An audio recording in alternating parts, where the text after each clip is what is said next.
I've mentioned several times that transcription, at its best, is not to be thought of as a moving truck, simply taking notes from one place and depositing them somewhere else. Rather, it should be a rethinking of the music in terms of the new instruments. Rachmaninoff's Vocalise is a very popular short piece, originally written for voice and piano. It also exists in many other versions, usually for one solo instrument and piano. There are also several versions for piano alone. One of these transcriptions, by composer Alan Richardson, is so artistically done that it merits study in its own right. And indeed, this version is very often played by concert pianists. On YouTube there are several wonderful performances of it by the great Russian pianist Emil Gilels. I've put up an analysis of this piece in my Analysis for Composers series. The link is below. Please have a look at that video before this one. Also, it's worth listening to one of Gilels' performances of the Richardson transcription in preparation for this lesson. The main challenge in this case is to combine what were originally two clearly distinguishable planes of tone, voice and piano, into the piano alone. While the pianist can voice different lines to distinguish them, it's another matter to maintain the musical interest while losing the most prominent contrast in the original. Also, the voice can be expressive on sustained notes in a way the piano cannot. Richardson compensates for these problems by elaborating the piano part with more variety and richness of texture than Rachmaninoff's original. Let's look at it in more detail. The first phrase of the piece, from measure 1 to 7, is transcribed more or less as is. The only changes, like leaving out the bass octaves in measure 5 and 6, are minor changes in spacing for playability. Starting in the second half of measure 7, the second phrase includes one new element, the arpeggio motive in the left hand of the piano, which first appears in measure 8, and then again in measure 12, 14, and 15. This adds a bit of rhythmic momentum that wasn't present in Rachmaninoff's original.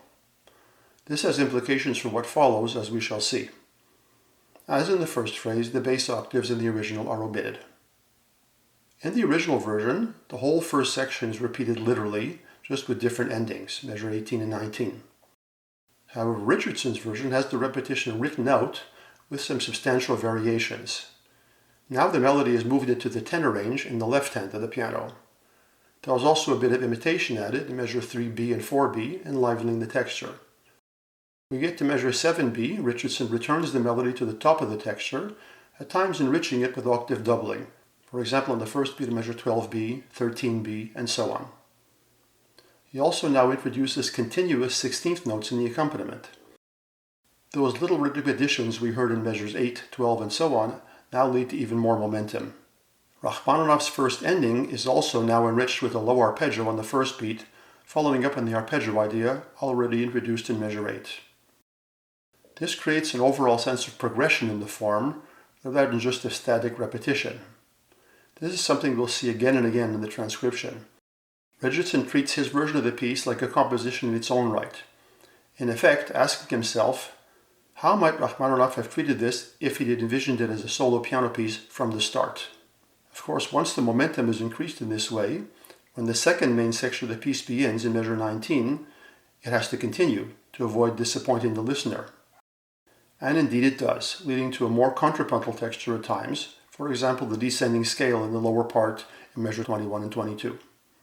Notice also how, in measure 26, Richardson brings in the lower register with the left hand low A.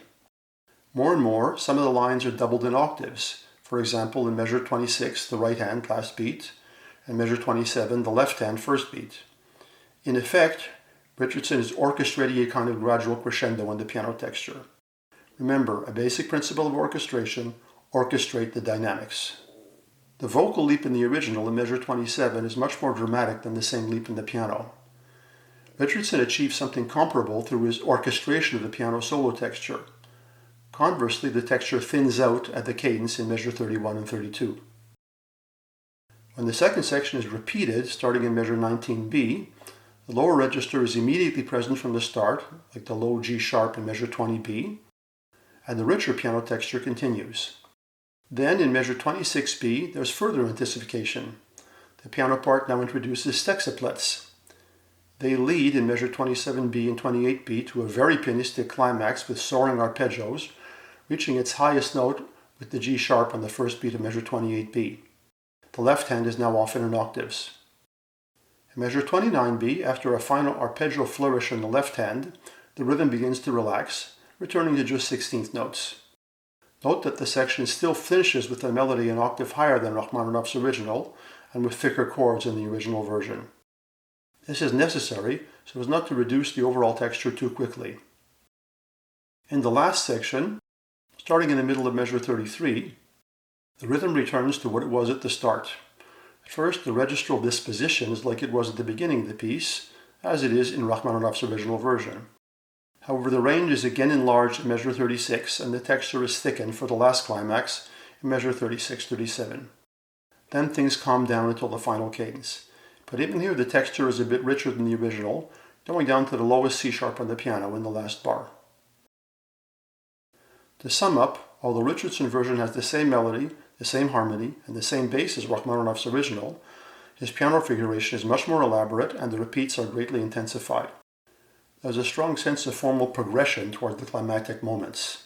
If Rachmaninoff himself had done a piano version of the Vocalise, he might very well have conceived it in this way. Of course, not all the details would be identical, but to really succeed, a piece for solo piano should be composed in a different way from a piece for piano and voice.